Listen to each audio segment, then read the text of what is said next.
Episode 76. Time for another flavor in your ear. Shout out to Craig Mack, who passed away this week. We got a lot to talk about tonight, actually.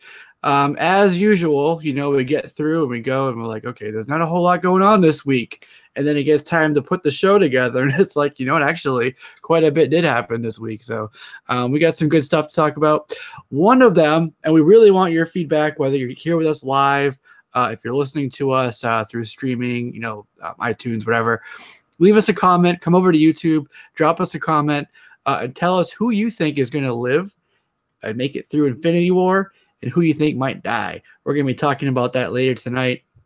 We got some stuff around some other movies and, of course, some comic book talk. There is continuing to be updates around Marvel Fresh Start. So a couple of new things. One of my favorite titles and writers, actually. There's some news around him, some Chris BACHALO news. And, of course, we're going to talk about a book that I think most people read this week. So we want your opinion on that as well. And that's going to be New Mutants Dead Souls. We'll wrap up with that at the end. So a lot of stuff, like I said. So as we normally do, we're going to go through, update y'all on what we've been doing here on YouTube and, in our comic book lives in the real world. Before I get into that, let me tell you, Justin will be here shortly. He's stuck in traffic, so he says. No, I'm sure he is. But let me do some shout outs here in the chat because we got a few people already. Whoa, what's going on? Okay. So in the live chat, we have Big E's home of the New York Warriors.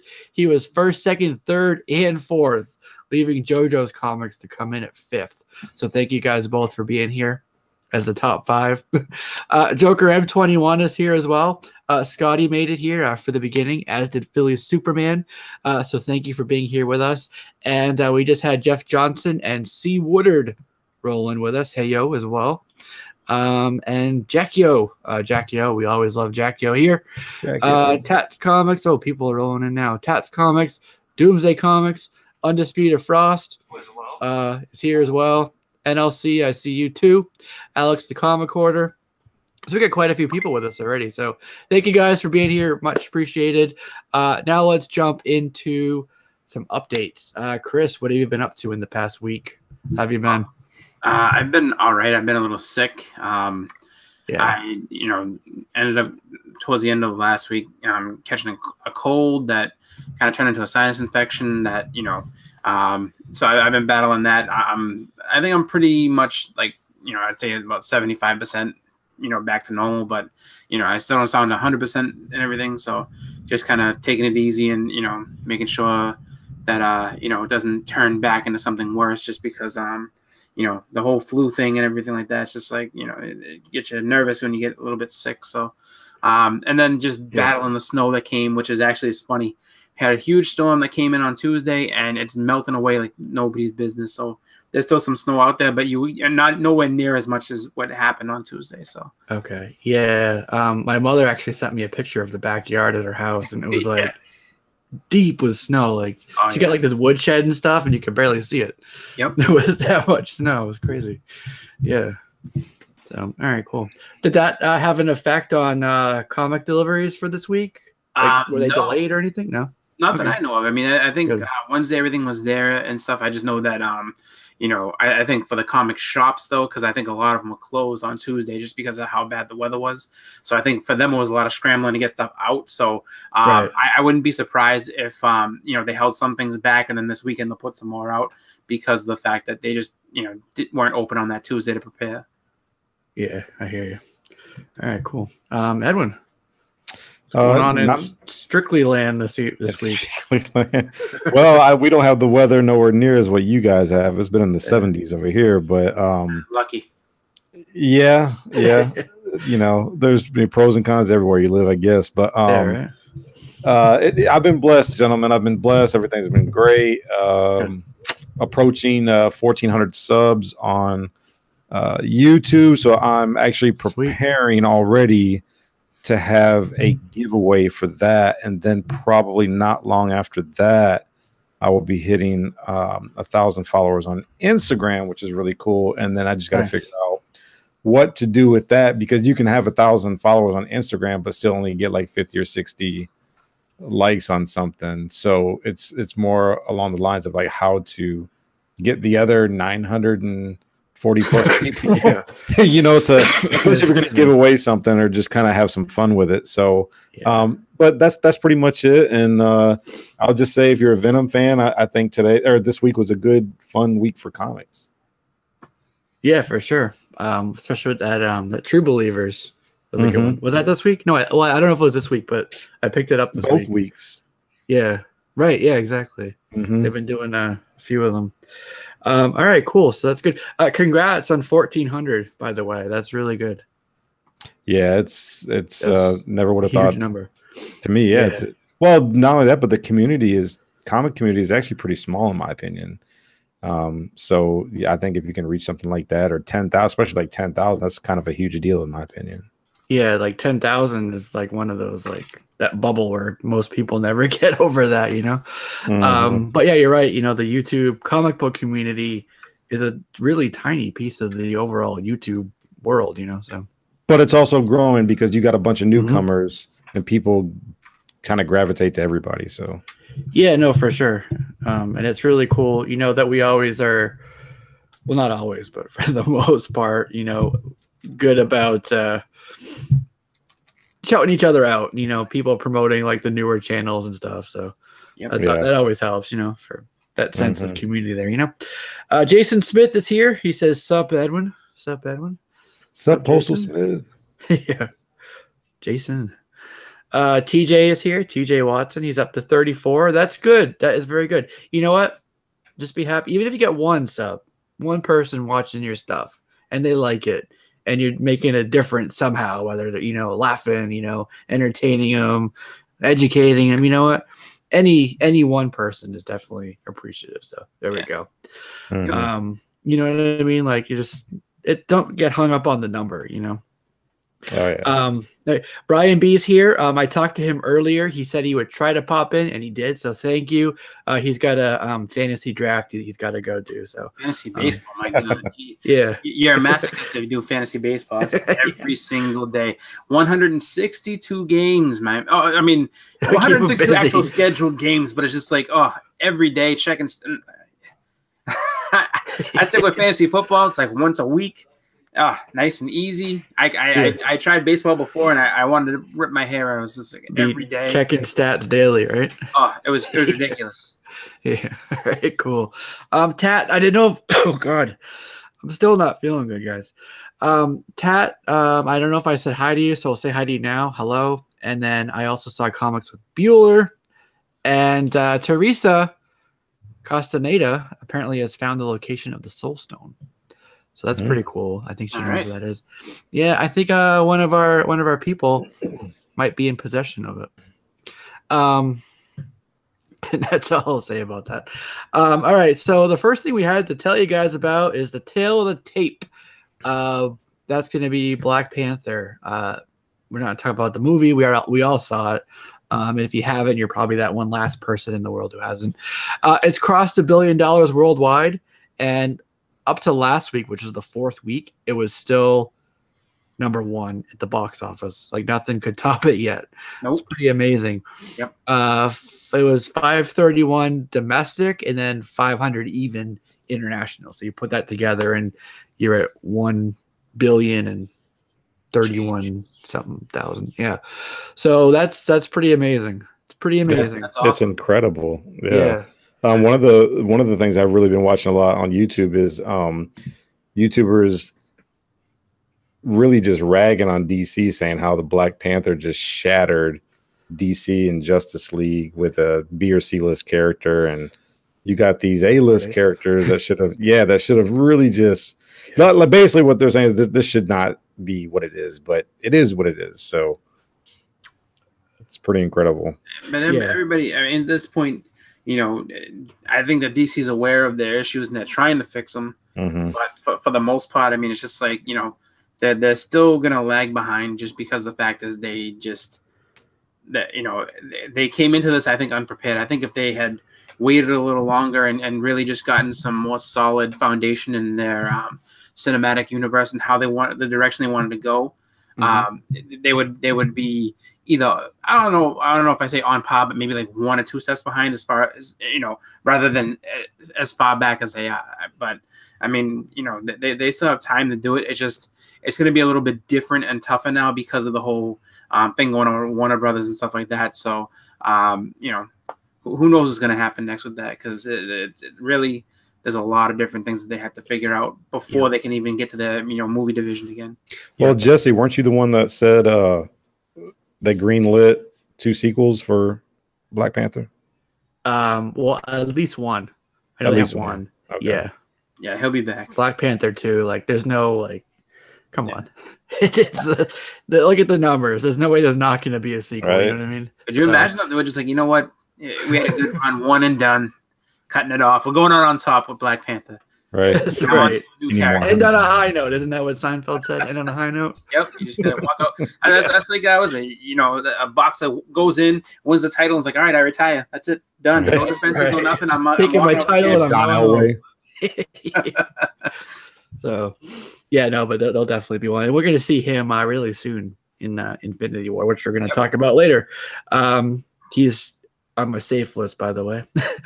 But what was I going to say? In terms of Black Panther and the numbers, the talk is this weekend is Tomb Raider going to finally be able to topple it in the box office.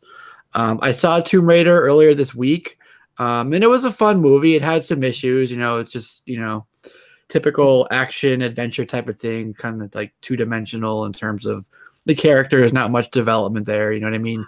And it wasn't really trying anything new, I guess. It was very familiar in terms of the plot,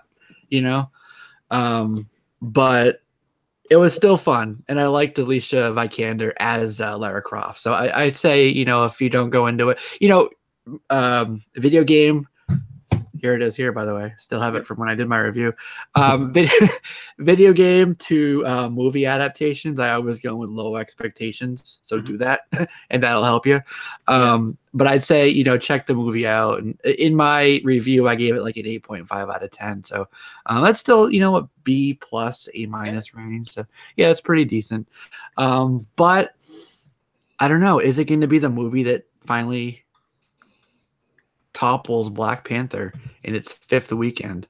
I think it might. Who knows? I mean, what do you guys think? Nothing else out. I mean, imagine. You know what? Let's just see it for a second time or a third. You know what I mean? Who knows? I mean, there's a lot of Tomb Raider fans out there. I mean, Tomb Raider's a really, really good game. And it's been around since the mid 90s, like 96, 95, somewhere in there. So I mean, it's definitely got the potential to take the top spot from Black Panther. But I mean, even if it does, though, still, I mean, 4 weeks at the top is awesome. Like that's really, I think, a big accomplishment for that movie. So if it's Black Panther's time to kind of fall down a little bit, no problem. Yeah, exactly. All right, cool. So talking about sequels, there was something that I read very interesting this week or last week. I read it recently. It doesn't matter when. Homecoming 2. There's been some casting. We were talking a while back about them with the casting call, and they were looking for like a femme fatale female lead. It had to be somebody who was like European look, in their 20s, and people were thinking of Gwen Stacy, but now they're looking for femme fatale type of a person who is a Bond girl type of international agent, and people are thinking, what about Jessica Drew? So that would mean Spider-Woman. Ooh, that's true. Yeah. So what do you think of Spider-Man going against, I guess, Jessica Drew, Spider-Woman in the sequel? That'd be interesting, right? Yeah. Yeah, they're gonna give. I mean, it would be kind of weird. Like, they're gonna give her a high backstory. I mean, that's what I was thinking. Her origin. Yeah. I'm not sure if they would cross over that. I mean, they could, but I don't know if they cross over that much with it. You know what I mean? Back to the whole Hydra and stuff like that. But I mean, that would be pretty cool, though. I mean, you see her as just because she has that whole mysterious origin and everything like that. So yeah, that would be pretty cool. Right. Yeah, I don't know much about Spider-Woman. Are we going to get like the version from, was it Marvel Spotlight, or I can't remember her. Well, Marvel Spotlight ended up being that was her, first origin, and then that was the one where she actually had was it black hair, and then she like had to hide and throw in like hair dye. I think so, yeah, because she forgot who she was, and then she didn't forget who she was, but she basically found out that she was like brainwashed, and like she went off on her own at the end of that comic, and then I was like Spider-Woman #1 is a different origin altogether. So, but I think they both still have Hydra ties though in both origins. Oh, really? I gotta be honest, I didn't know much about the original one. I grew up with the Spider-Woman with the black costume, and I guess she was a Julie ginger. Yeah. Yeah, she's the one from she's the one that gets introduced in Secret Wars. Yep. Yeah. Big E's home of the NY Warriors. He says Jessica Drew is in Hell's Kitchen, so they would probably change her origin. And that makes sense because then they would have to do two things. They would have to explain where are the Defenders, and then when they do the Netflix show, they'd have to be like, okay, what? Where's Jessica Drew? She lives here, Yeah, that would get super confusing with Jessica Jones too. It's just like, Jessica, yeah, shut up, Yeah. No, just Jessica. No, the other Jessica. Yeah, I mean, they could put her as anything. That's why, I kind of do like that whole, put a European flair to it, something like that, where it's just like, and then you can, ease her back into her original origin if you wanted to, or something like, oh, she's actually an American, but she's been brainwashed and over in, wherever for, how many years doing all these bad crimes and stuff like that. Rag. Big E's changed his name. I think it was last week, at the suggestion of Frosty McFrostenstein. I just noticed. I had no idea Big E's changed his name. Yeah. Well, he's the home. Yeah. But that's like a long name. Yeah. But you know what though? But you know where he lives. Exactly. You know where the NY Warriors was going to be and everything. So it's just like, that's cool. And he's still going to say, Big E's calm. Yeah. So it's just like, he'll give you that intro. Big E's coming at you with another comic book haul. Right. I don't do it as good as he does. Philly Superman says, Julia Carpenter is the forgotten Spider, which is funny because Jessica Drew was once in that role. Yeah. Not many people know about Julia. Yeah. Well, that was the thing because I think didn't her run... I'm sorry. Jessica Drew's run ended in like the early '80s. I want to say. I mean, she had that comic going for a little while, and then she just disappeared. And then when Secret Wars rolled around, they put in that new Spider-Woman, Julia Carpenter, and then she became the person for a little bit, and then she got I guess a more fleshed out role because she was in the West Coast Avengers with Tony, because she was Tony Stark's girlfriend for a while, or wife, or whatever it was. So. Yeah. Big. Oh, man. Me up over there. You see that? Yeah, I see it. I mean, it's funny and it's true, All right. So Vin Diesel, apparently, there was talk with Valiant and the whole, like the buyout thing, right, with DMG and all that. What's happening with the movies? Like the big thinking at the time was that Dinesh was just kind of pumping those names out for the movies to get investors on so they wouldn't have to sell their remaining share over to DMG, who, they bought out the rest of it. But I guess Sony has a contract. So Sony is moving forward with their end of the deal in terms of their 5-picture deal, right, with Valiant. And it is basically confirmed now that Vin Diesel will be Bloodshot in those movies. So you still have JDF as Bloodshot for the web series, right? But in terms of the Sony 5-picture deal, it's going to be Dominic Toretto as Bloodshot. So Dominic Toretto. Yeah. So that was kind of like rumor speculation for a while, but it's like basically confirmed now.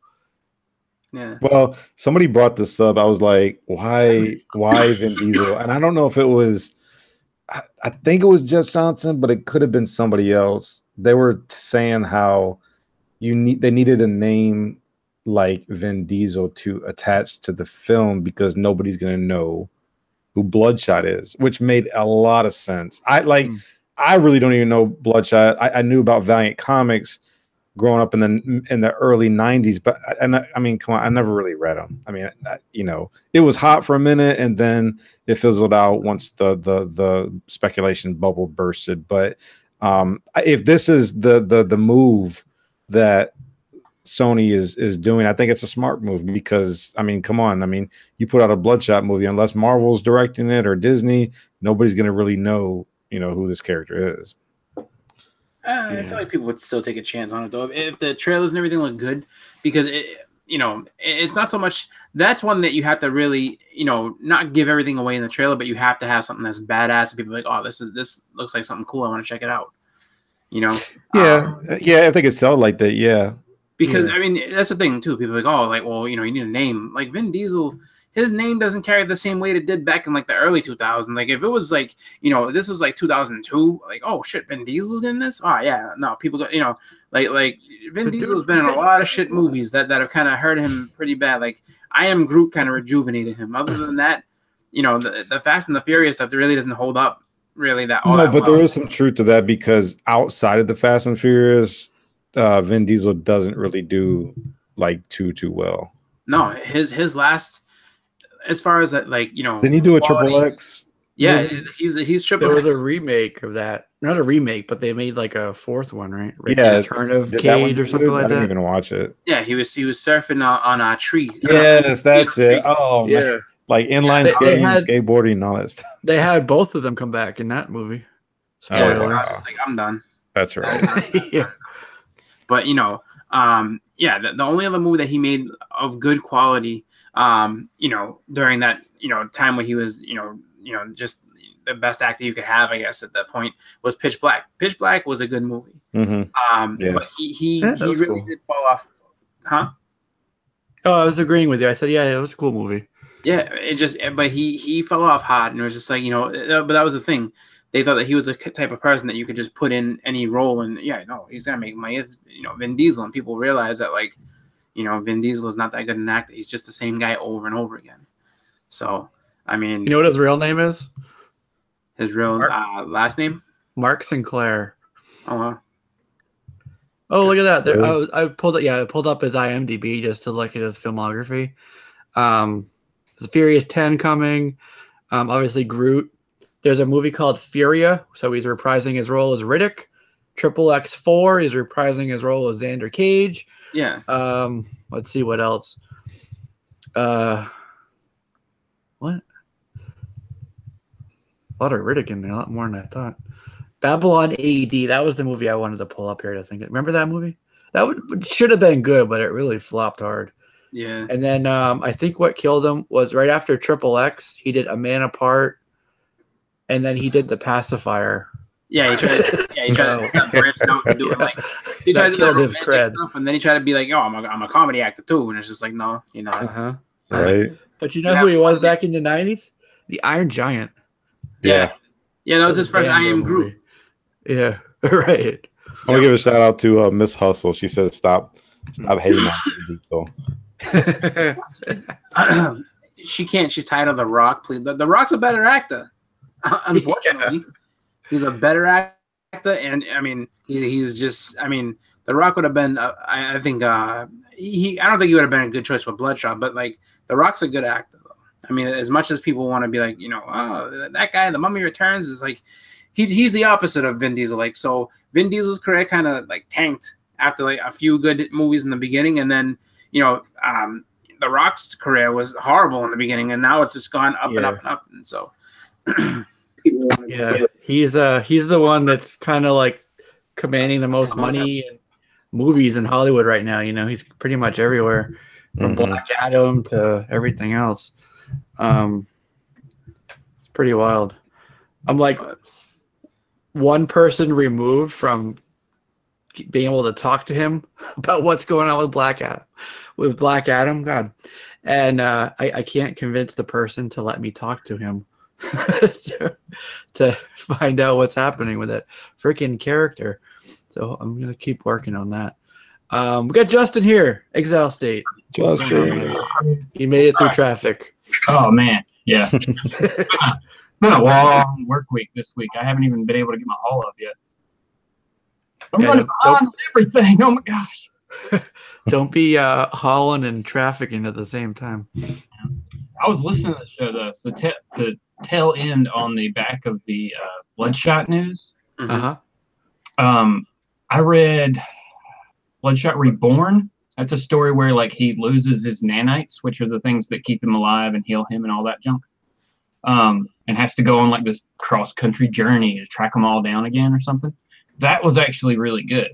So like the newer Valiant stuff is actually pretty good. So if they use something like that, hopefully they will, and they won't just like come up with something that some script writer comes up with, like use source material for it. It could be really good. I mean, yeah, Vin Diesel, like, Bloodshot doesn't really talk a ton, so no, that's good for Vin. Right. I'm more hopeful for like for that to be decently successful, so we get like a Rye movie, so we get like the future Bloodshot. Maybe Ninjak too.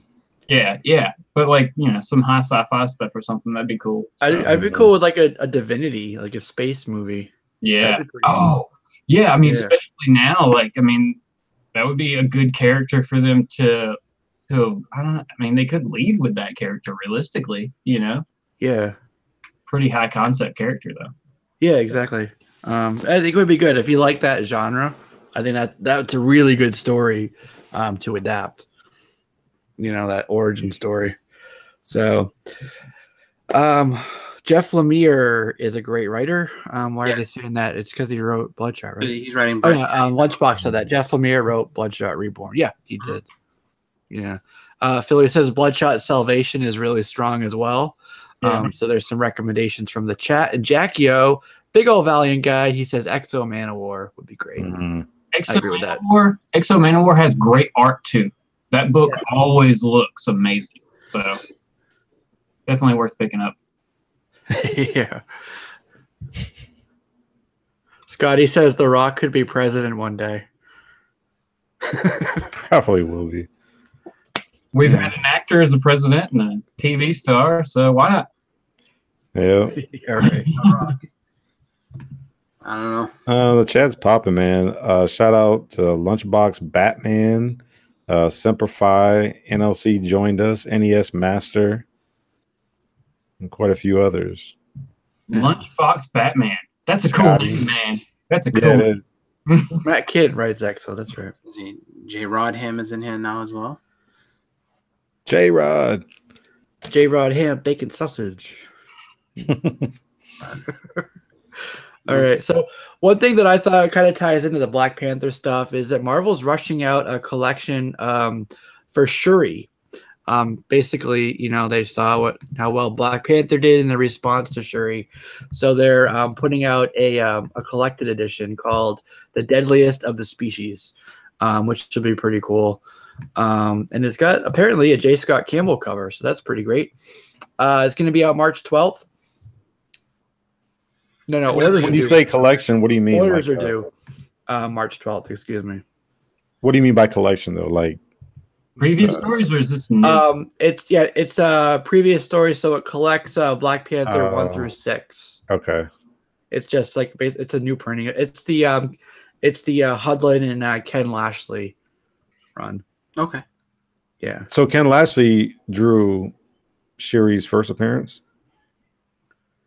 Yeah. Okay. I didn't know that. Okay. Yeah. So that's going to be like a graphic novel, basically, collection. Yeah, it's $15, like 150 pages, like just under that. Yeah. But if you want to read about Shuri and, collect that first, arc, the story arc there, for her origin and stuff. I think it's her first appearance. That would be something worth picking up. Or if you're a Campbell collector, I think it's going to have a cover, that you aren't going to get elsewhere. Mm-hmm. So, yeah. Shuri, the deadliest of the species. So, well, people definitely loved her in the movie, so I could totally see why there's interest.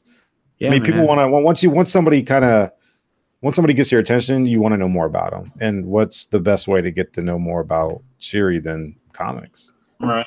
Yeah. And I think for most people, when they're coming over from the movie side, which I don't know how many there are. Mhm. They're going to be going for the best bang for their buck. Basically, they want to go into the shop and get something, or they're going to like, hey, let me check out Barnes and Noble and see what they got, for the Marvel section. And it's all trades, it's all omnibuses, it's all collected that's a good stuff. point. They're not going to want to pay $50 for a first appearance. Yeah, and they're not going to chase down each of the single issues like we would. You know what I mean? So the best way to get that into their hands is through a trade.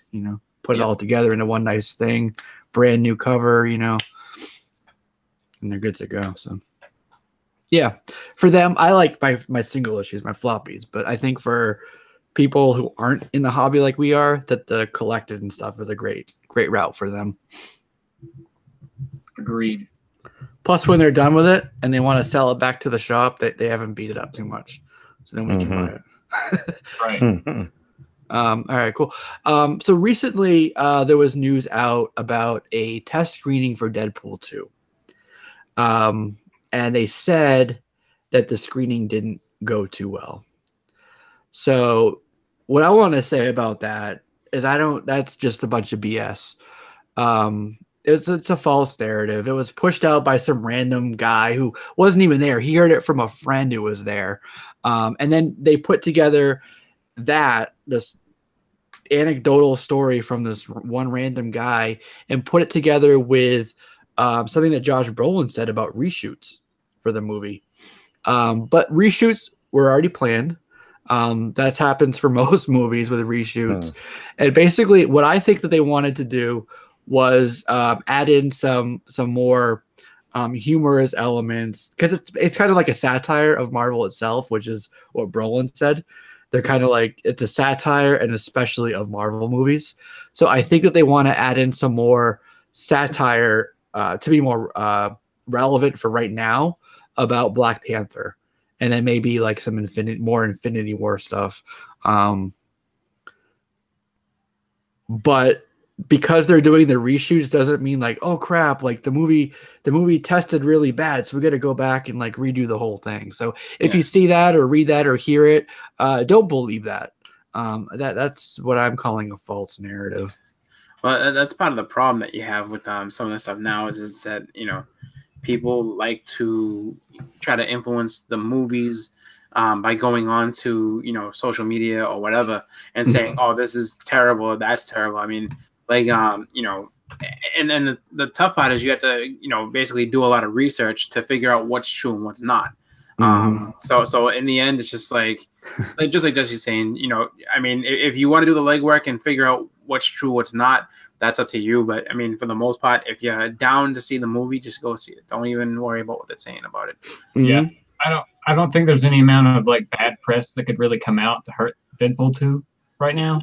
I agree. Especially if it's not like confirmed type stuff or something, like you were saying, stuff like reshoots are normal. So exactly. Yeah, they're starting to be a regular thing now.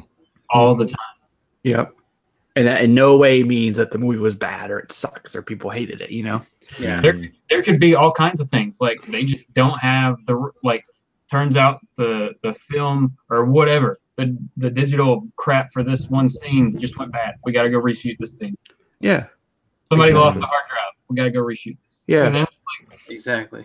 Or like New Mutants, they're doing it to add in a character, not to like fix things. They're adding to it, They want to make it more robust. Now, one thing, there was a test screening for Ready Player One at South by Southwest, and the people coming out of that, like a bunch of people were on Twitter and stuff, social media talking about it, and they're all saying that movie is freaking phenomenal. Like 10 out of 10. It's great. Wow. Complete like 80s nostalgia. Yeah. And it's supposed to be really good. I've been looking forward to it, and then after hearing about that, I'm like, yes, can't wait to see that one. Like I get the feeling that what they've done in the trailer, because I saw like the more I guess put together trailer, and it was just like it seemed like that there's a lot of stuff that they didn't put in intentionally just to go ahead and make sure that's just like, all right, we're not showing all our cards yet. So because I saw it with my wife. My wife was just like, oh, that was kind of plain. Like I thought you said it was gonna be like some crazy thing with all this different stuff. I was like, it will be. I was like, that scene where you see all the characters running around and stuff like that doesn't quite do it justice. I think it's going to be something bigger than that. So I'm looking forward to it. Like I definitely want to see, what they've done and how much stuff that they're actually able to put on screen to really make that thing stand out. Right. And speaking of wanting to see how much people can put on screen, I got to shout out Big E's, home of the New York Warriors. The New York Warriors auction is coming up on March 23rd, and it will be 9:30 p.m. Eastern Standard Time over on Big E's channel. All right, all the guys are going to be there. And like I said last time, even if you're not planning on buying anything, even if you're broke, come hang out. The chats are always fun. A lot of people in there talking about the book, talking about, like you see in this chat here, everybody's there just hanging out, having a good time. So definitely check out Big E's, the auction on the 23rd. Like I said, it's 9:30 Eastern Standard Time, and I appreciate the super chat, Mr. Big E's. Yeah, I'm pumped for the auction. Yeah, they're always fun. They're always fun. Yeah, it's always fun. You kind of see what things are going for, even if you can't get them. It's just nice. It's really cool to see what people have and are willing to sell. Yeah. Mm-hmm. Yeah. Exactly. Yeah. It's I don't know if I think they're pretty good about doing a preview, so you'll be able to if you're on the New York Warriors homepage on Facebook. They'll show you let's post up stuff. Yeah. So you can kind of get a preview of it, get your monies ready and all that, Nice. So yeah. So, all right, cool. The next thing I want to tell you guys about, and actually I got to shout out Frost because he actually brought this to my attention and then I went to look it up. Not that I didn't believe him. I just wanted to find out more, but recently we were talking about the solicits for, I think all new Wolverine 32 might have been 33. And we were talking about how the verbiage in that sounded kind of final. They were using last and the end and stuff. So we're like, oh no, is this going to end? Well, unfortunately, Tom Taylor did confirm that he is ending, Marvel is ending all new Wolverine and his run on it. So that's sad because I do like all new Wolverine. I think he's been it's one of my favorite titles out of Marvel. It's going to end after the Old Woman Laura story arc that we've talked about before. Now, the good news is, and I don't know how it's going to be, I'm going to check it out, obviously, but in July, as part of Fresh Start, there's going to be a new volume. So she's stepping down from the Wolverine mantle, I guess, because regular Wolverine's coming back. Mm-hmm. And she's going to be X-23 again. Mm-hmm. So X-23 #1 starts in July. It'll be Mariko Tamaki and Juan Cabal as the artist. That'll be the creative team there. And they did confirm, I know a lot of people love Gabby and a lot of people love Jonathan. They're going to be coming over as well. So they'll be part of the new series. And I'm not too sure what, There's still an X-Men Red for the interim and Tom Taylor's writing that. So. Yeah, that's right. Still an X-Men Red. Yeah. I don't know what he's going to be doing anywhere else though. Maybe he'll just be doing Red, or maybe he'll pick up something else that we don't know yet. I'm not sure. Because obviously he's capable of doing 2 titles, so I don't know. I'm looking at Comic Grind right now, and the newest stats I see is of January, and all new Wolverine only sold just over 35,000 copies. So I'm only assuming that it's just the low sales numbers is why they're doing this, right? No, it's because they're bringing back regular Wolverine. They don't want to carry. They're making room for him. They don't want to. She's got to step off the mantle. Plus, they get to relaunch her title. Yeah, we get #1s and new variants. Yeah, so they relaunch her. You have Old Man Logan if they're going to continue with that, and then Wolverine himself is going to have his title back. So it's just all new Wolverine, and Old Man Logan is just that's too much. So is his title going to be regular Wolverine? I don't know. We have to get past the whole hunt for Wolverine before we can even figure that out. OG Wolverine. Yeah. I don't know, but I think that 24,000 right around there is kind of the cutoff to where they consider dropping a title. Yeah. Mm. So I don't think that I don't think it's the weak sales specifically. I think it's just one of those things where it's just they realize her potential, and honestly, for her to have done for that title to have done as well as it did, I mean, that only makes them, stronger to go ahead and put X-23 back, especially with supporting characters now. It's just like that's going to be a bigger title for them. And I think that they're going to do better numbers with her as X-23. Mm-hmm. Yeah. So we'll have to see. Another change is Chris BACHALO. There's been some, because he's been in and out of like the solicits, and then like his name just was not there for a while, like kind of randomly. So there was a question about what's going on with Chris BACHALO. Like, what's, is he in trouble with Marvel or like? So he put out that he's stepping away from comic work due to a family emergency. So he was doing a Hunt for Wolverine Mystery and Madripoor. But he's not now. Tony Silas is going to be doing that in his place. So that's pretty sad. And I think it was Jim Zub who confirmed that as well, who's the writer there. But wish Chris BACHALO the best. I don't know, are you guys too familiar with his work or? I seen him at a con here not too long ago. He was doing some commissions and signatures and stuff, and was really, really quiet, but that's really all I can say about him. But I mean, he seemed fine. Yeah. A lot of these guys, they're artists, they're very like introverted, so when you go to the con and they're kind of like shy and introverted, a lot of people are like, oh, well, that person didn't talk to me, they're a jackass. But no, they're just an introvert, you know what I mean? So I guess he's one of them. Who was like that? Jorge Molina is kind of like that. Like he won't say anything unless you start chatting with him, and then he'll open up once he knows you're not like a weirdo. But Marv Wolfman's like that. Marv Wolfman's almost afraid of you if you don't he'll just stare at you and you'll be like, hi, how are you? And like he eventually warms up and he'll just talk your ear off. But in the beginning though, he's just really just kind of like he'll keep an eye on you from afar and then like and then like once you open up and say something, he's cool. Yeah, right. It's kind of funny. People tend to forget. People go to the cons and then they have like their experience with the creator, and they'll come back and be like, that person was a jerk or whatever. But you forget that half of that interaction is you.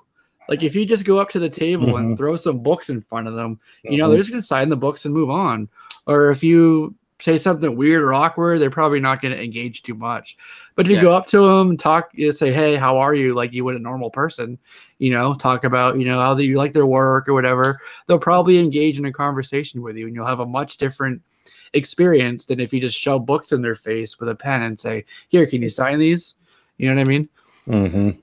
So good part of that interaction is how you interact with that person. So just keep that in mind. I know it's con season coming up. So actually, I remember when I was at North Texas Comic Show last year, and Marv Wolfman and Perez were actually sitting next to each other doing signatures, and Marv Wolfman was charging like $5 a signature, and he signed, I don't know, 10 books for me, and he gave me too much money back. And when I told him, I was like, hey, Mr. Wolfman, you gave me too much money. Here, I owe you this. He looked at me like, oh, wow. Somebody who's honest. Somebody's like, give me, more money, not trying to rip me off or take advantage of me. So that was kind of cool. Exactly. Hang on, hang on. God, it's not all over the screen. Yeah, right. Smell-o-vision. Comically Flawed said, if you run into an a-hole during the day, you ran into an a-hole. But if you run into them all day long, then you're probably the a-hole. That's true. That's true. I mean, that's actually a good way to look at it, because just like, at that point, it's like if you've gone through, let's say, most of Artist Alley and you're having a really bad day and they're just like not engaging with you or not really paying attention, might be something wrong with you. It might not be them that's having a bad day. Like maybe you just come off, a little bit, aggressively or whatever it is, and you're just not their cup of tea. So it's just like, maybe, take go get some lunch, come back, mellow out a little bit, and then, just go ahead and have a better con after that. Yeah. Or maybe you're having them sign the wrong books. It's true. Yeah. Did they even write that or draw it? I don't know. Yeah. I just bought a book for you to sign. Yeah. Well, if it's Stan Lee, that's fine. Yeah, right. pretty safe bet there. Yeah. Put like a Michael Jordan rookie card in front of him and he'll swing. Listen, I got this John Stockton, all right? I need you to sign this real quick. You don't have to sign it. It doesn't matter, Joe. Just sign it. Yeah. Exactly. Jeff Johnson said Todd McFarlane is a good person to talk to. I bet he gets he goes off on like these like mental tangents. I'm sure like you ask him one question and he'll just roll with it, He for a while he was doing these like little live chats where he would just like, here's how you draw this character, and he would just do these little draw, and I mean he was engaged with everybody. He just seems like he's life of the party type guy. Well, it's like what Jesse said, is like some people are kind of a recluse, but I also think that because some people are a recluse, they want to just bust out with conversation and because that's just a part of their personality. Right.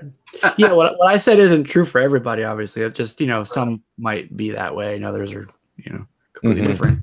Just always be nice, energetic, and respectful. That's all you got to do. Yeah. That's what's up. All right. Speaking of nice and respectful, let's jump into who we think is going to die in Infinity War. Oh, that's I like that transition. Whoever has a high salary. I think pretty decent sized list of characters. I think a lot of people are going away. Yeah. I think that there's going to be people that die, and then like when the stones reset everything, they'll come back. But there's going to be some that are permanent. Yeah. But I also think that some of them who die, and this is kind of a good way to kind of like kick off some new people, maybe, they're actually Skrulls. Right? And that's going to be something coming up in, Captain Marvel and like Wave 4 and whatever. Yep. So it's a good kind of transition into Wave 4. And it's a good way to like explain, okay, these people got killed off, but here's the actual Captain America. I'm sorry he looks a little different, but that's because that was a doppelganger that they didn't quite get right. It was a Skrull, but here's the actual Captain America going forward, right? Yeah. So like say Chris Evans' his contract is up soon. He dies, right? They could say, aha, well, that Chris Evans Captain America was a Skrull, but this is the actual Captain America, Yeah. I don't know. Am I way off on that?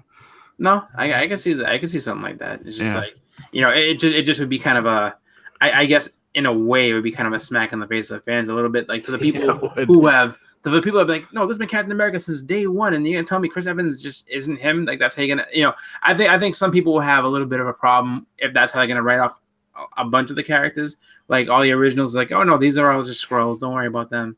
But like, it's a I guess easy and nice and clean way to get rid of them all. But it's just like in a way I think it's a little bit cheap. But we'll see what happens. I mean, it's their movies. We just watch them. All right. So let's see. Tony Stark, Iron Man. I think Iron Man lives. I think he lives through this one.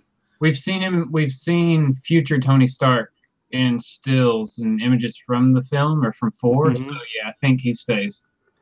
I think that he might die in this one and be one of the ones who's resurrected in the next movie. Maybe. Yeah, I think. All right. Yeah. This is all just guessing, speculation. Yeah. So, all right. How about Bruce Banner and the Hulk? You think Mark Ruffalo's got some time? I think Hulk is okay. Yep. And I'll tell you, they can't do like a solo. Well, Marvel can't do a solo Hulk movie. Yep. But I think it was. I don't think it was Mark Ruffalo. It might have been Feige who said that from Thor Ragnarok to this movie to the next Avengers movie, part of that is a complete story arc for the Hulk. So like that could have been taken out and made into a movie itself, but obviously they can't. So he's got at least one more movie of that story arc that Feige was talking about. So he's on my safe list. The Hulk. Black Widow, she's got a movie coming up. Yeah, I think she's okay too. So she's probably safe. Loki, I'm not too sure about. Loki could probably croak, but I mean, I get the feeling that he's easy enough to write away that like, oh, like it wasn't really me. I'll just disappear and be like, I tricked everybody. I didn't die. Yeah. So, and we see him giving, I think it's the Tesseract, right? He gives it to Thanos. Be given he hands it to Thanos. him. Yeah. So he's at least like captured and tortured for a while. Oh yeah, I'm laughing. That's a horrific definitely thing. Thanos still has to get him back for the original Avengers movie. So yeah, he let him know he's gonna kill him. Like he said that straight out. So he's in trouble. Mm-hmm. Yep. So Loki's in trouble. That's what we got so far. Absolutely. Maybe Iron Man, Captain America / he might be Nomad. I don't know. His contract is up soon. And a lot of people, and they're saying in the chat as well, that Sebastian Stan is going to take over the mantle. Yeah. So he'll go from Winter Soldier to Captain America. Or I think he makes it he'll go from White Wolf to Captain America. Yeah, I think he makes it to 4, and then he gets croaked. I don't think he makes it out of the 4th movie. Okay. So Captain America's gone. Mm-hmm. All right. And actually, I think it was, I think I have the quote somewhere.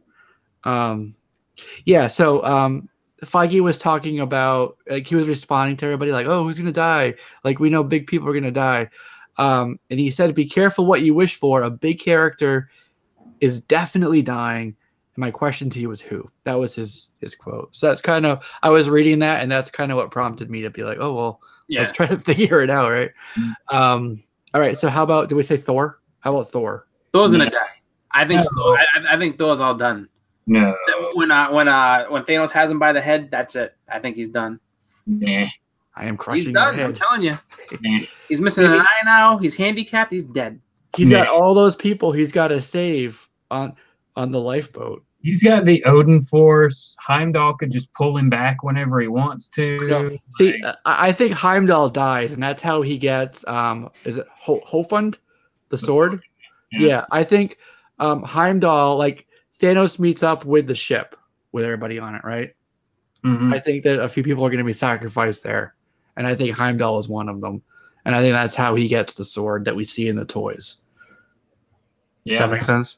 That would be like an early spot in the movie too. Yep. Oh yeah. So he's going to meet up there probably early. I don't know if it's going to be this movie, the next movie, but they got to go kill off Nova Prime as well, Glenn Close, and get the stone that they have. Right. Yep. So I think she might be gone. Nova Prime might be gone. Yep. I feel like a lot of the Novas are going away. Yeah. Yep. Which may pave the way for Richard Rider. Yeah. You never know. How about Valkyrie? Nope. She's too popular right now. Yeah. Not going to kill her. Everybody loves her. Be all right. She's getting her own comic book. So.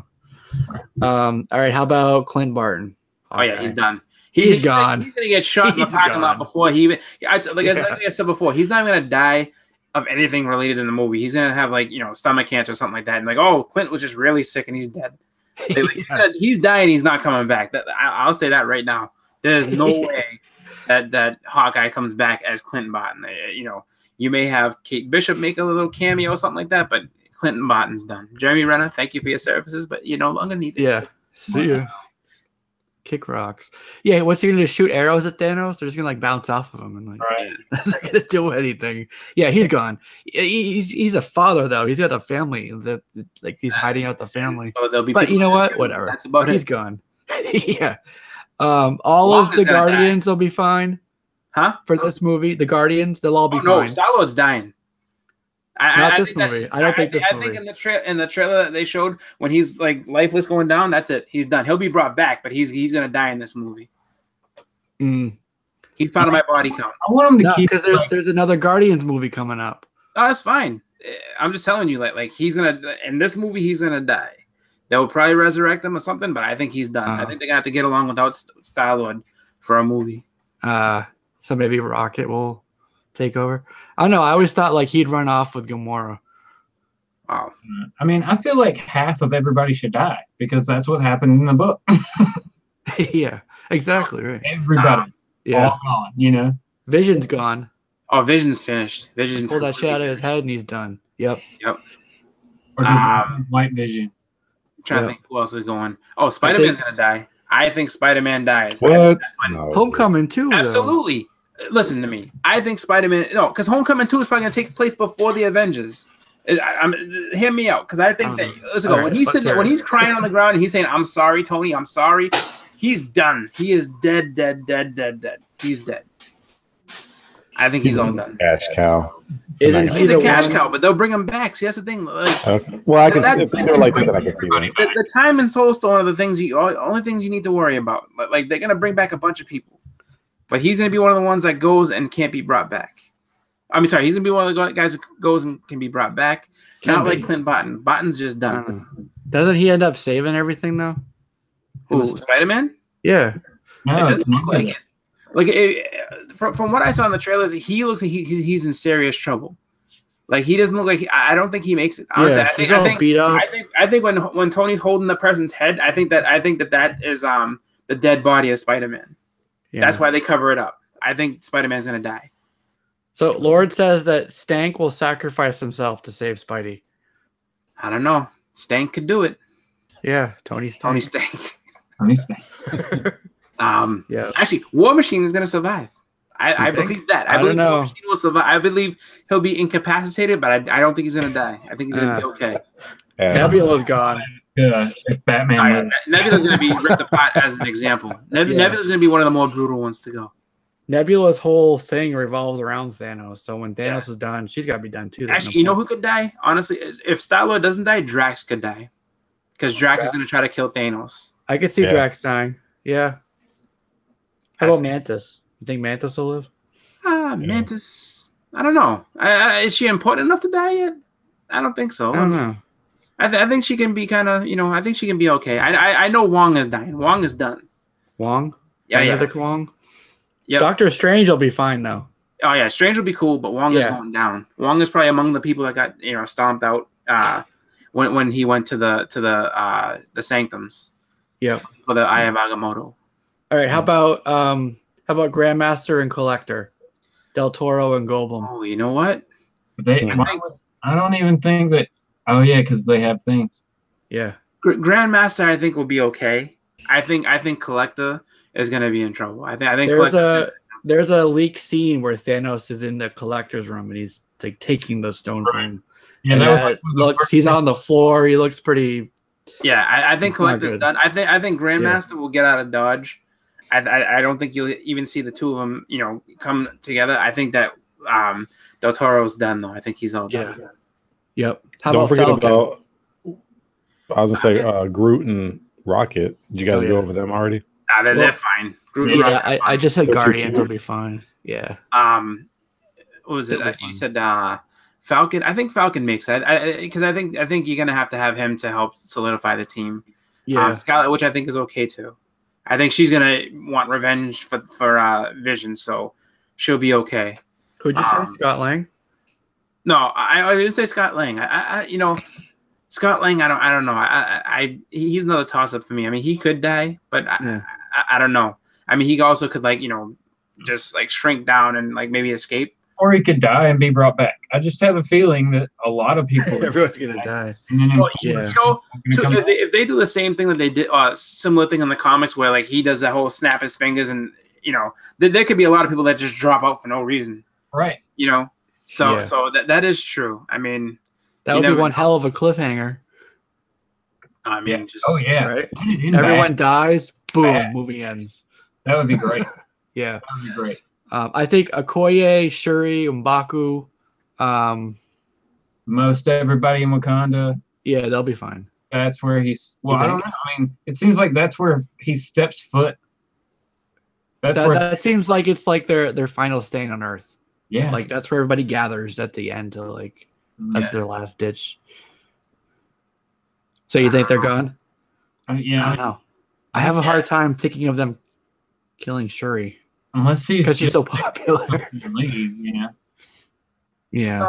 I don't know. See, that's I think what would be cool or what would make a little bit of sense is that Shuri survives and then comes up with stock to figure out what technology they can use to fight Thanos. It's just all right, look, all the superpowered beings that can take him on, that's great. Doctor Strange, Scarlet Witch, and all them, they had their magic. Hulk, is the Hulk, but it's just when you look at it, it's like we need to have like we humans need something that we can at least hurt this guy with.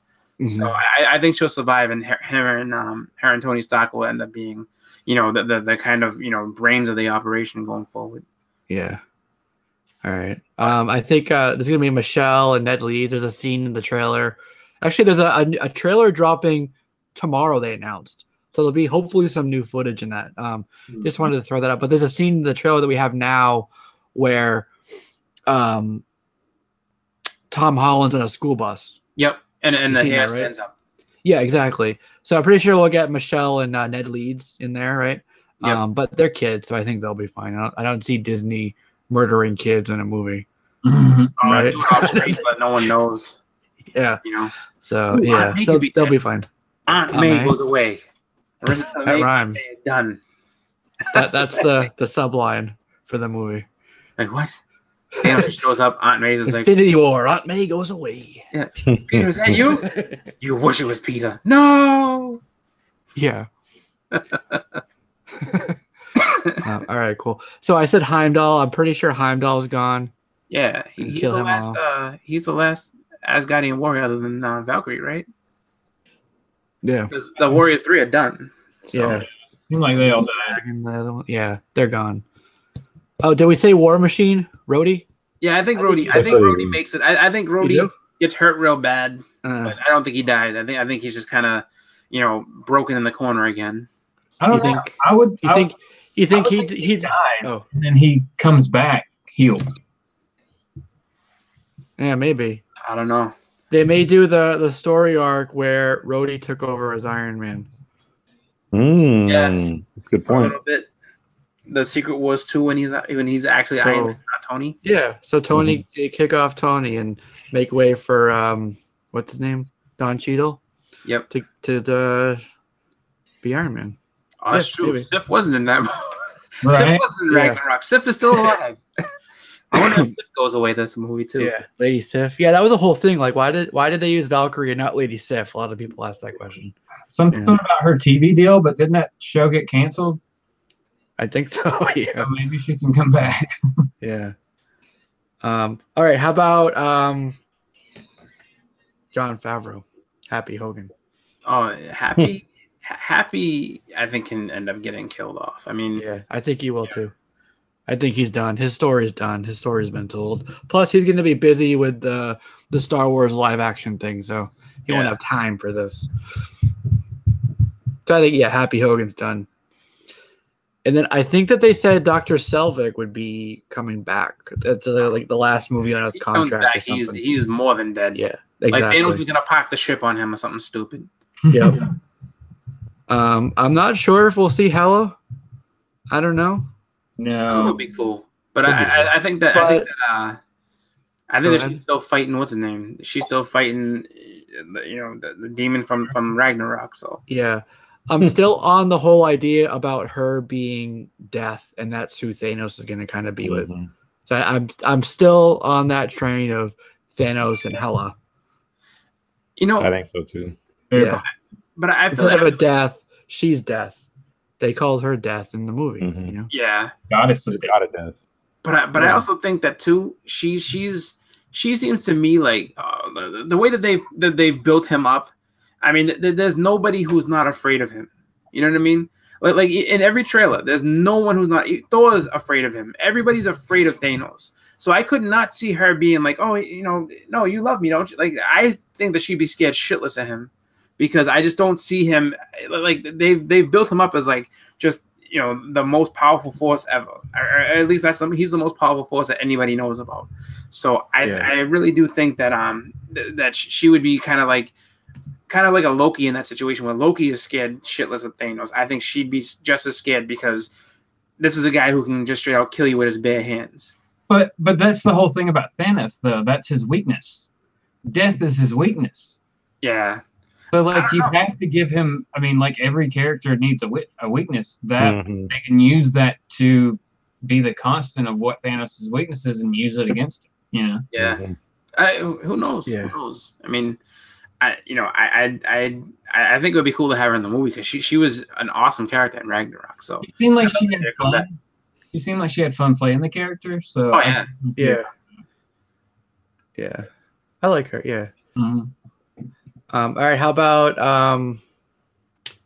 Thanos is the children of Thanos. You got Ebony Maw, Proxima Midnight, Corvus Glaive. Proxima's gonna die. Black Obsidian? Is that what his name is? Yeah, Something Black Obsidian, a Black Dwarf. Yeah. Black Dwarf is expendable. He's gonna go. He's a foot soldier. He's out. I think a lot of the Outriders are gonna die. Those forearm guys. Yeah. The Outriders, Mm-hmm. they're gonna get destroyed. Proxima Midnight's gonna die in this one.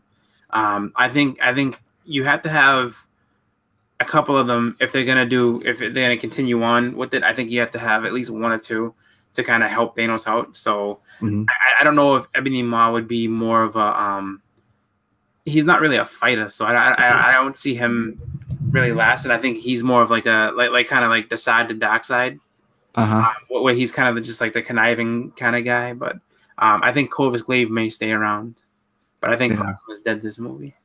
Yeah, I kind of feel like somebody has to stay back on was it Sanctuary 2, Thanos ship, to keep I think that I'm envisioning Loki gives him the thing, and then he's like imprisoned on the ship.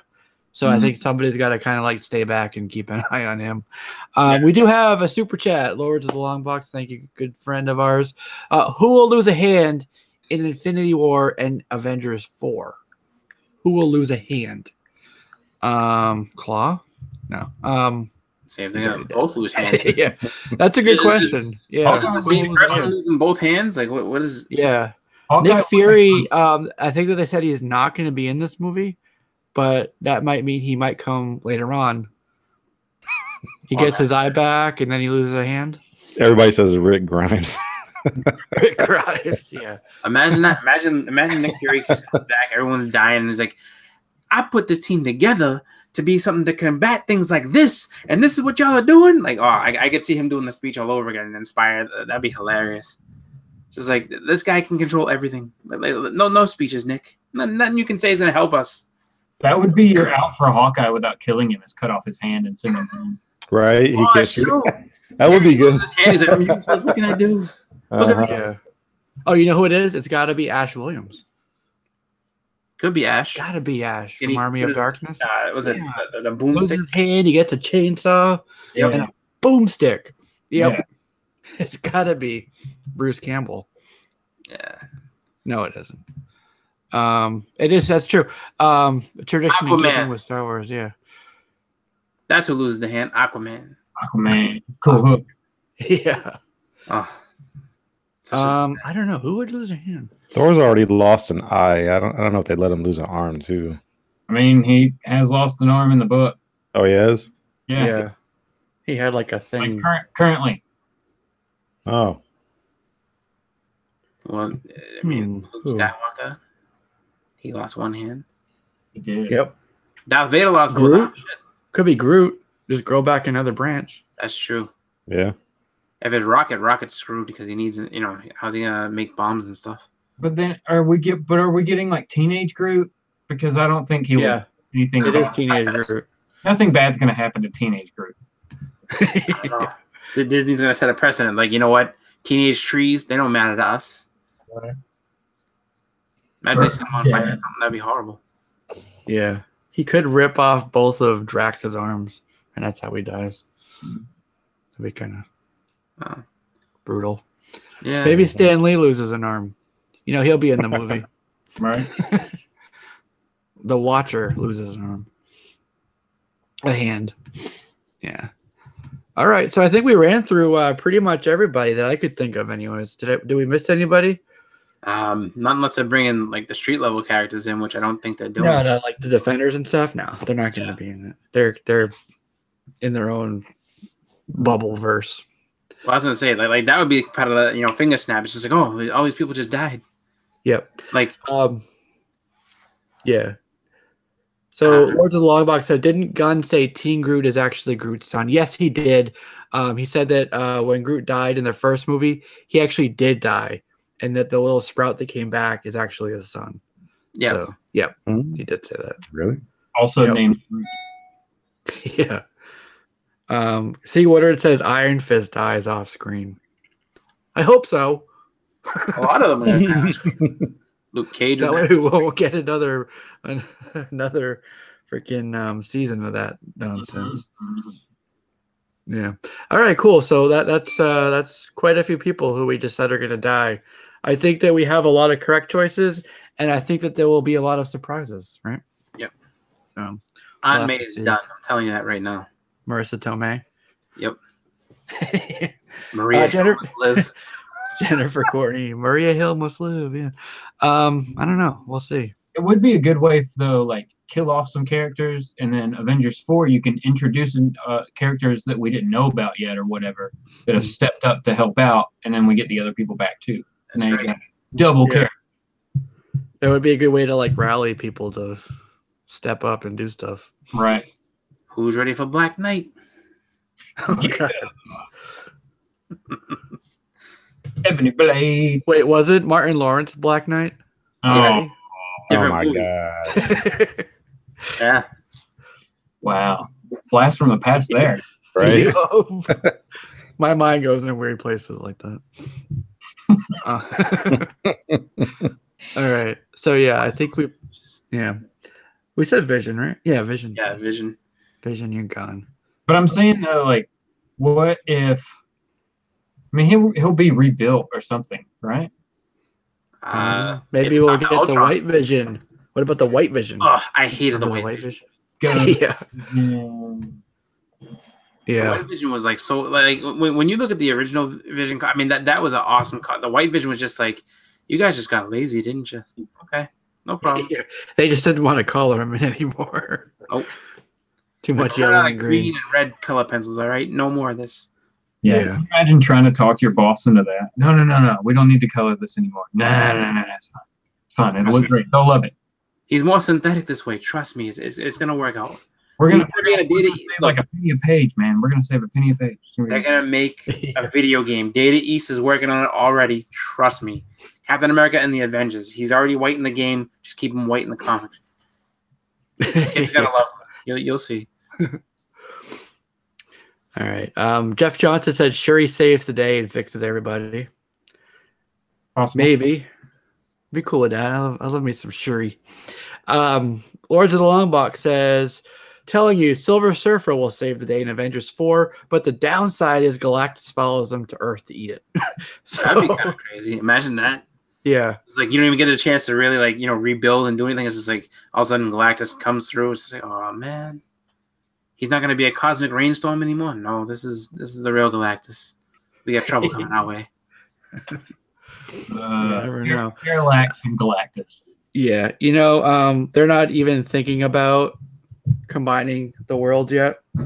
Meaning like the Mutants and X-Men into the MCU until the deal's done.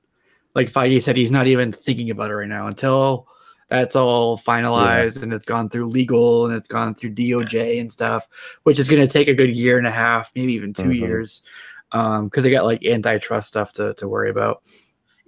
I was that. Yeah. So when that's all finalized and said and done, and let's say it works out in their favor, do you kind of go back to a movie like this big and be like, wow, we missed an opportunity? Had we just released it like 2 or 3 years later, we could have had Silver Surfer. We could have had so much more going on in this. But then again, this movie as itself, like, was a $1 billion budget, so it's just like, it's probably a good idea. Like, no, let's just, we have $1 billion saved in this. Like, don't even think about how much that would cost. Yeah, exactly. I think just be proud of what you did and move on to the next story arc, like Korvac Saga or whatever it is they're gonna do. Just, you did this movie for the MCU. It had who was supposed to be in it, or maybe you missed some people, but whatever the case, just be happy with the results. And I'm sure it's going to be, once we get closer, we'll talk about box office predictions, but I'm sure that's going to be another monster. So they'll really probably have no reason to complain or be like, oh, woulda, coulda, shoulda on that movie. Well, we're only like 5 weeks away. Yeah. I heard too that like they're doing, so in some theaters they're gonna do like a 31-hour marathon of like all the movies leading up to this that actual movie release. Wow. That is like, how do you even do that? It's a lot Like, of popcorn. like, not even. I mean, it's just like, so we have to close at some point. So we're gonna close. You got to come back tomorrow morning and start watching the rest of the movies. It's No, just the way they do them here is they just run it. They don't close. that's just crazy. Yeah. Staff stays 24 hours. Mm-mm. I can only imagine that. So yeah, I'm gonna see the opening release of the Infinity War movie. Cool. But I'm also going to the marathon, so I need 2 days off. Thank you. Goodbye. Yeah, right. I'm going to see a movie that's 2 days long. I need 48 hours. No, I need hold my calls. 16 hours of PTO used for this one movie. Oh my god. I'm pretty sure my wife would stab me. She's like, "You're not watching a movie for 31 hours straight." Like, listen, Yeah. this is the big one. All right. She was like, wash the dishes somewhere in the middle there. These movies are my life.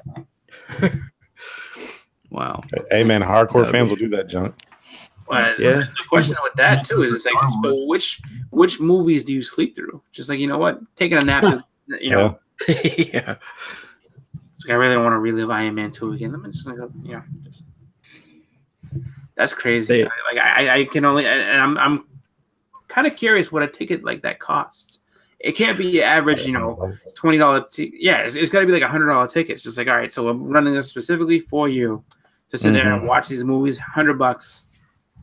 The only concession I would say is like, look, you can bring food if you want to, because there's no way like we're not going to be able to serve you all this type of stuff. This is ridiculous. Well, I'm looking it up now, just to see if it.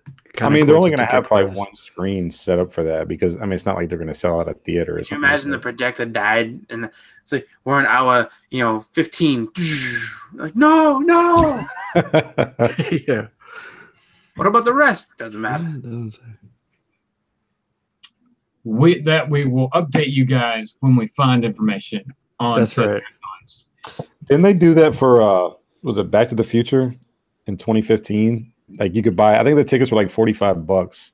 You could watch all three. Yeah. Yeah. I'm sure. Yeah, it says 31 hours, which is roughly 1.5 days. Dates and locations, have not been announced yet. The listing is currently inactive on the AMC website. So, we don't know much more than just that little bit of info right now. But we're doing it. That's the type Let's of be thing. honest, man. That's for people who have no life. If you can afford it, and somebody who really wants to go, offer to buy the ticket. Like, all right, I'm going to buy this for you, but you need to pay me back. Is there like an intermission? Like, okay, you guys can take us. It has to be. Go home and bath and. That's what I'm saying. Like, there's got to be something. This is like, all right, look, we're gonna take. I mean, I'm sure they'll take a couple of intermissions in between. Like every let's say 5 hours is an intermission or something like that. Like Lords of the Long Box. He says that just watching a marathon at home, and I totally get that. But I mean, to me, there's nothing like the experience of watching those movies on a big screen, because. I mean, how many people went and saw Star Wars when it was re-released in '97 on the big screen? I mean, I did it just because, you're not going to get those opportunities, again. Yeah, because that movie came out well before I was born, so it's just like, this is, like you said, it's my opportunity to go actually see it in the theater. Yeah, exactly. I think actually even before that, they had done like kind of a just screening of the original. And I remember just sitting there watching that, and I was like, it's such a fun thing to be like, like I can actually go and see the original Star Wars like that, like in the theater, and people like, you want to see an old movie like that? Like, yeah, dude, I didn't get that. Hell yeah. You gotta think about like that was just like Brian B said, go to watch Jaws on the 4th of July every like that's awesome to see that in the theater. I remember actually one of my favorite movies that I saw in the theater was Scarface, just because I actually got to sit in and see it like that. I was like, that's pretty cool. And that's up there with Star Wars. Star Wars and Scarface, I think, were my two favorite like retro movies to see in the theaters again. That came out before I was able to go ahead and see them as a as an adult or just in general. Like, it's pretty fun to go and see them. Yeah. Cool. All right. What'd you guys think of New Mutants Dead Souls #1? Oh, that book. Well, I read it. I wasn't a fan of the artwork. I mean that's the first thing that I wasn't, that stuck out to me. Just I feel like the guy who's drawn it has some trouble drawing faces. Because some of the faces just look bad, especially Magic's face looked terrible.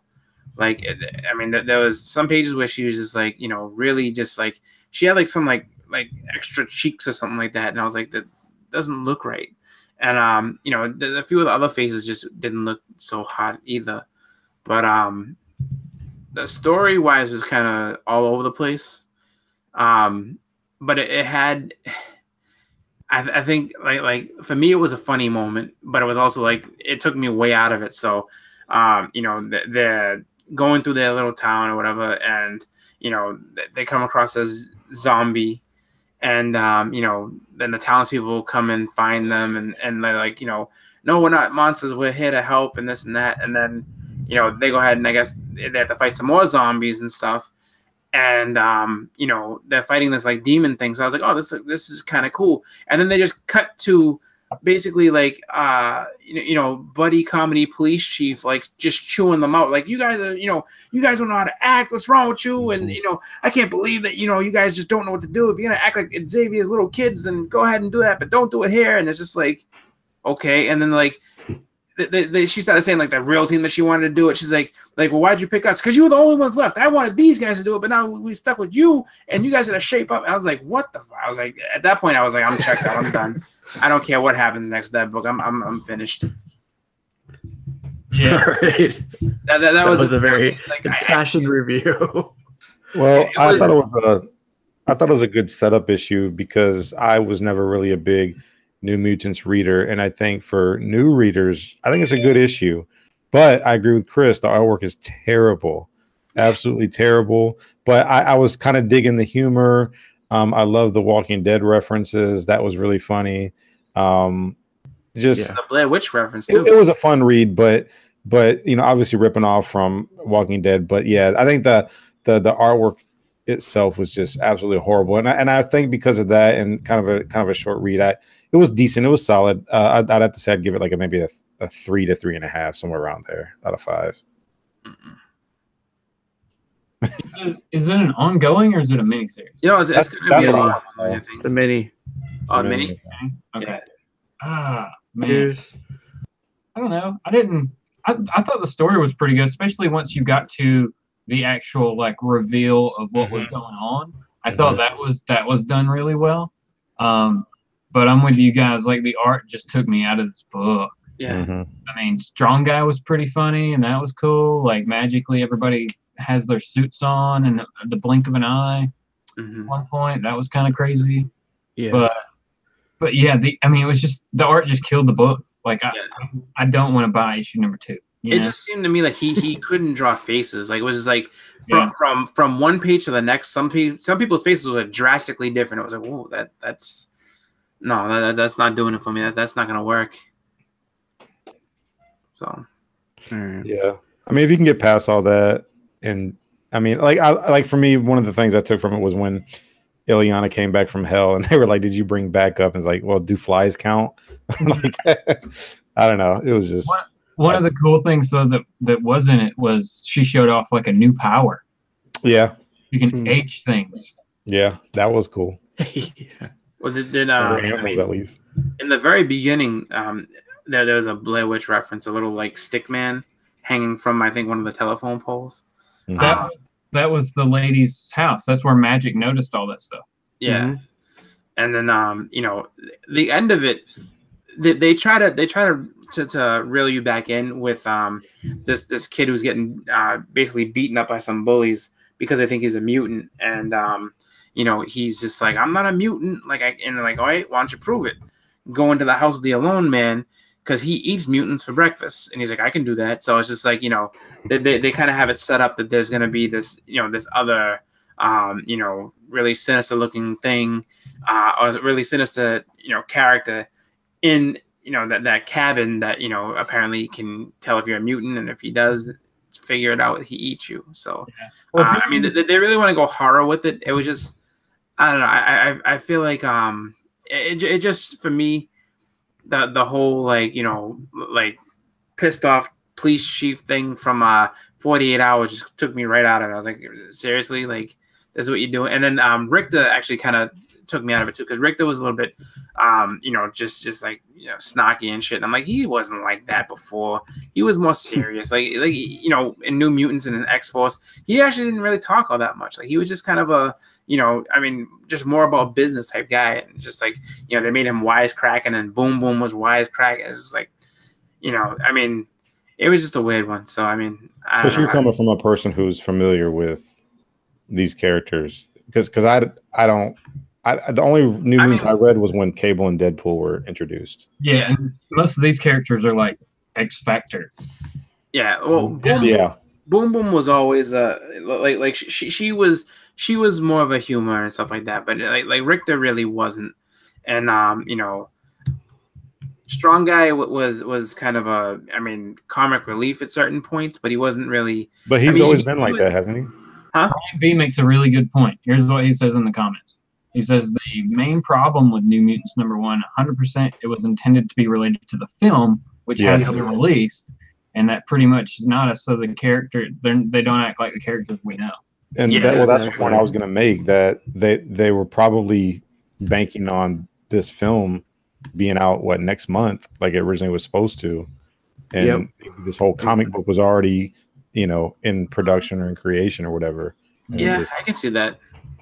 It was supposed to line up with the movie. Yeah. That makes a little bit more sense, but it doesn't forgive the app. The app, right in the trash. Yeah, there it is. There you go.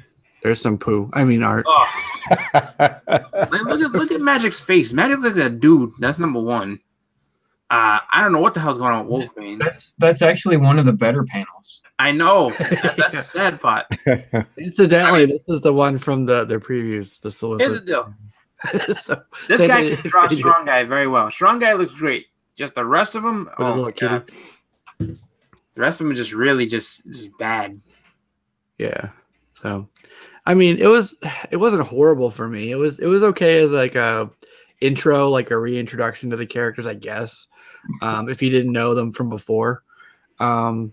And I don't know, I'm going to pick up issue #2 just to kind of see, and then I'll decide after that. I'm going to read issue but I'm not excited about it. I'll say that. Nope. And you guys know me, my obsession with Magic. And for me to say that, it's like, whoa. But actually, it wasn't horrible. I'll just say that. Let me say something about that, because I won't get all into the politics, but we've all had our opinion on the women leads being put on the forefront. I didn't have a problem with this, and I think the reason being is because Magic is already an established character, and she's been around since the late 70s, early 80s, something like that. So that was actually kind of cool. Yeah. Magic's first appearance, she was a baby in Giant Size X-Men #1. Yeah, she's been around for a long time. Which was 1975. But as a baby, But even in the X-Men books, she was in there since like the early 80s as his little sister. And then she, I think it's like 166 or something like that, is when she actually gets power and 160 is when we finally learn her name. Huh? Yeah, because 160 is when we finally learn her name's Ilyana. Yeah. I thought it was New Mutants like 18 or 16 or something like that. No, like I think it's. I'm telling you, I think the name of the story, I think, is called Shoots and Ladders.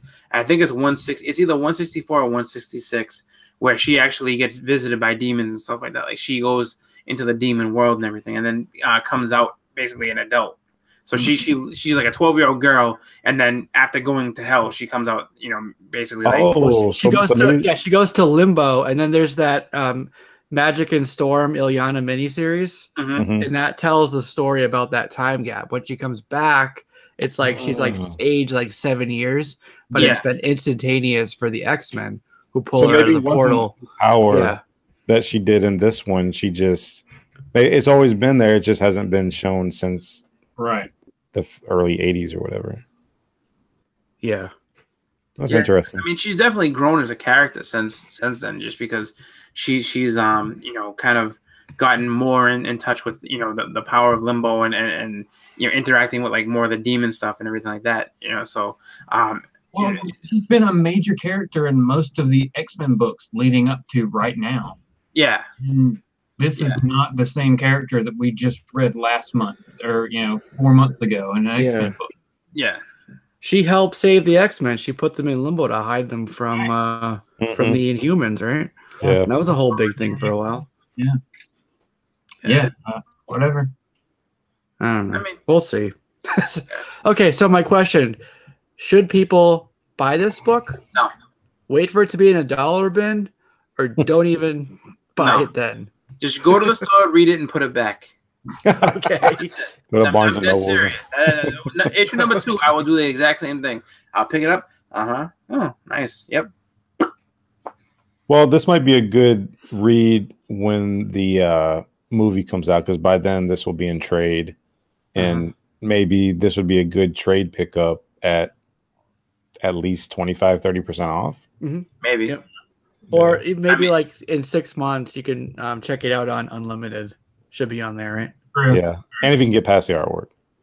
Yeah. Especially if you can get all the story at once, it might be worth it. But Yeah. I can see it. Yeah, it's like a bargain trade pickup, but not single issue. No. Yeah. All right. Sorry. So trade paperback it. Yep. Yeah. All right. Or just, you know, Or somebody Chris- will review it. You can just listen to reviews. Trade paperback it. Here's what you do. You trade paperback it, but you go to Barnes and Noble when they're having like a buy two get one free, and you make sure that's the one that you get for free. You don't pay for that. And you use a coupon with it. Exactly. Or you know, you go to Barnes and Noble, you go to the little Starbucks counter and buy a coffee. So you can say you bought something, Yeah. and then just sit down and read it there, and then go back upstairs and put it away. I don't want this no more. Yeah. My mind. All right, we have a what do you call it? Oh, I can't think of the word. Jackie O says pass, skip it. Mr. Unknown says buy it, pay full price. Absolutely not. Mr. Unknown, Okay. I'm sorry. We're cool and all, but you're out of line on this one. You don't buy that book. Right? Yeah. Oh, man. If you buy that book, you just waste some money. That's it. Yeah. It's a no. All right. So what do you guys got going on upcoming here? I know tomorrow is Freestyle Fridays, right? Yeah, I'm Yeah, actually so- putting together a video right now that I got to get uploaded tonight. It's going to give new time slot for Freestyle Fridays, but I'll be on Legends auction Saturday. Okay. Auction out some books. I got a couple books together. I'm still putting that list together, but outside of that, not a lot. Just slanging comics, making shmoney, and trying to get Freestyle Friday established. That's about it. Sweet. All right. So that's Friday. Then we'll see you Saturday on the auction. Yes, and then you're sir. going to wake up Sunday morning and you get Sunday morning comics Yep. over on Exile State, right? Whoa. Yeah, man. Except not this Sunday, because there's a con. So it'll be a later. It'll be an after con edition. All right. Sunday afternoon. Yeah. Good excuse. Jesse's like 0 for 2. He's like, freestyle Friday. Well, you know, about that freestyle. And then it's just like, Justin's like, well, you know, this Sunday, no. Oh, man. Yeah. Sorry. Maybe Chris can That's save all us. good. That's all good. I'm gonna have to put up my haul video and stuff like that, so I'll be doing that at some point. And then this weekend, actually, one of the shops up by me is having what they call their March Madness sale. It's pretty cool. I'm definitely checking it out. Everything is half off, and then I think like they've diced it up, so everything that's basically from books that are up to $2.99. I think it's up to $3.99 or $1. Up to $7.99 are $2, and then up to $9.99 are $3. So, and then it's half off everything else. So, like, you know, the dollar bins are 50 cents, the 50-cent bins are $0.25. So it's just like, and it's store wide. So it starts tomorrow, and then it goes all weekend. So I'm gonna head there Saturday. Hopefully they have some stuff left, because I bet you that someone's gonna go ahead and buy everything tomorrow. But I'm gonna check that out. I'm gonna have some fun picking up some books for cheap. Nice. Yeah, that's always a fun time. Yeah. All right. Cool. Edwin, Jason Smith says he's going to be on the auction with you. Nice. Assuming his dial-up's running good. And then Contender is asking you if you have any big books for the auction. Yeah, I just replied to him. Okay. I know I'm going to have Captain Marvel, #1, first appearance of the Falcon. I forget which Cap. Thanks, Brian B. He says Cap 117, and a few others. I'll probably have at least 3 or 4 more, because Legend usually have so many people that within 4 hours you don't want to. I think a good 5 haul or 5 auction, whatever, is good enough. Yeah. I run through. Yeah. All right, cool. All right, well, I got a couple things coming up on my channel. I got a couple of the history things coming up. One of them is going to be for a couple characters, and these are all from suggestions from people who watch the channel and the show. One of them is a character is kind of relevant to doesn't cough to one of the shows coming up this summer, so that's good. And then another one that I actually took a while. I had to do some research on it. Then I had to write out what I wanted to say, then kind of like record it. And then I'm in the editing process for it now. But it's a history of Marvel, a time when when DC saved Marvel. And then that's part 1. And then part 2 is a time when DC wait, did I say that wrong? No, DC saved Marvel was part 1. And then Marvel nearly saved DC is part 2. So it's like history of the publishing, like the actual publishing side of it. So I did a lot of research on that and stuff. So I'm excited to have those come out probably over the weekend. And then the character one shortly thereafter. So have like 3-4 videos on the horizon that I'm in the process and various stages of getting out to you guys. So that's what we got coming up here. But that's it for this show, guys. Like we said at the top of the show, that was another flavor in your ear. This will be up for streaming on iTunes tomorrow, which is Friday the 16th. I had to look. Yeah, thanks for joining us, everybody. Come back next week, and we'll do episode 77 and do some good stuff then. All right, have a good night, everybody, and thanks for hanging out with us. Thanks. Have a good one. Bye.